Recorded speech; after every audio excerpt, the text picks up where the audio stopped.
So today's video is all for my brow artists that are struggling to get an even stain on their clients' brows. And the first thing I'm going to say is, what is your prep process? Are you properly prepping your client's skin to ensure that you get that bold, even, long-lasting stain? The first thing I do with my clients' brows is I double cleanse. I exfoliate with a spoolie and a conditioning cleanser first to remove any flaky skin, any makeup, oils, sunscreen, serums that they may have put on that brow area before they came in.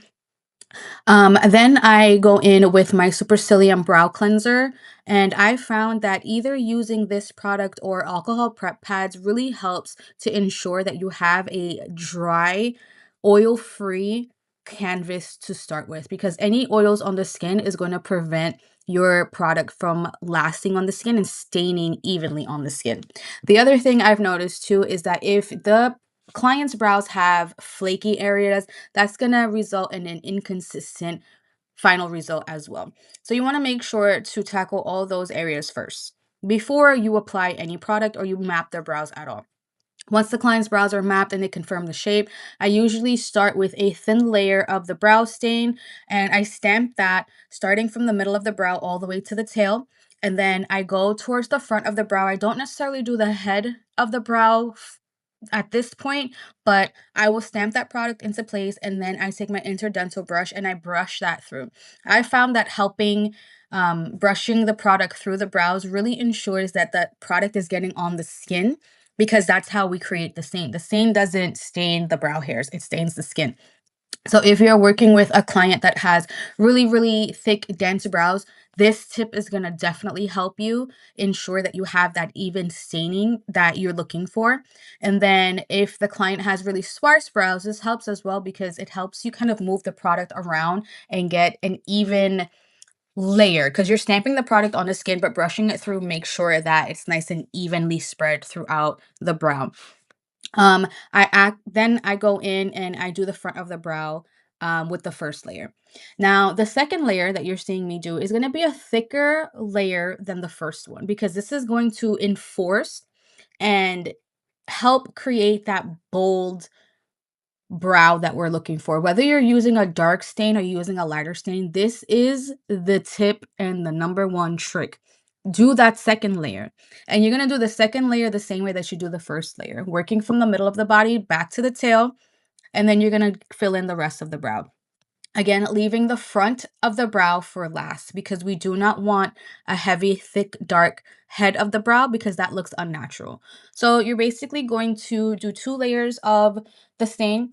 This second layer, I don't necessarily brush in. It depends on the client. If they have really, really dense, thick hairs, I will brush it in. If they don't have that dense of a brow and I know the product is laying on the skin, I will not go in and brush this through. Again, you want to work in sections, and it does help to brush the front. If you're not going to use a lot of brow product on the front of the brow, it does help to use your interdental brush to move that product from the body of the brow to the front, so that you're not oversaturating the front of the brow.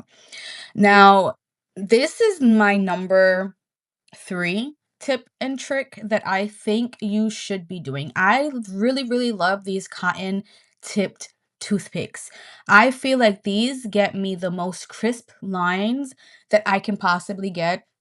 And I have tried lip wands, I've tried the micro swabs, I've tried pointed Q-tips, and I have just found that these cotton tipped toothpicks are it's the trick. It's the secret hidden tool that you need in your toolbox. I had a toolbox at one point, but it's the thing that you need in your arsenal in order to get these really crisp lines. And I feel like a lot of artists are struggling to get that crisp line, because they're using products that, or actually they're using tools that absorb too much liquid. A Q-tip absorbs a lot of liquid.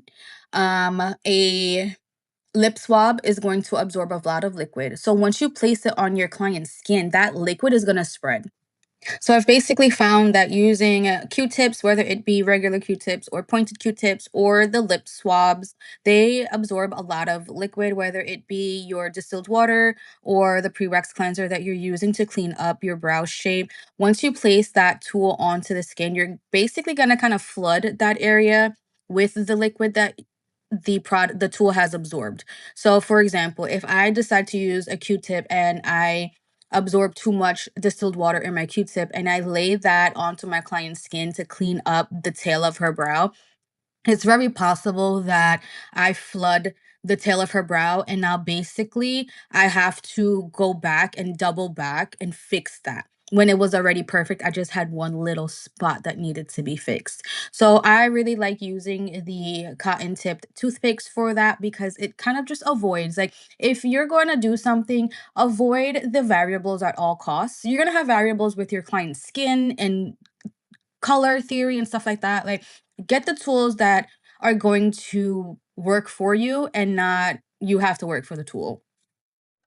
And I did forget to record this process, but in order to remove the stain, what you're going to use is a wet cotton round or 4x4 square with distilled water. Place that over top the brows, allow the product to get damp, and then just gently wipe it away. And then for some of my clients, I do like to use brow gel just to style the brows for the day. And that's it. You're all set.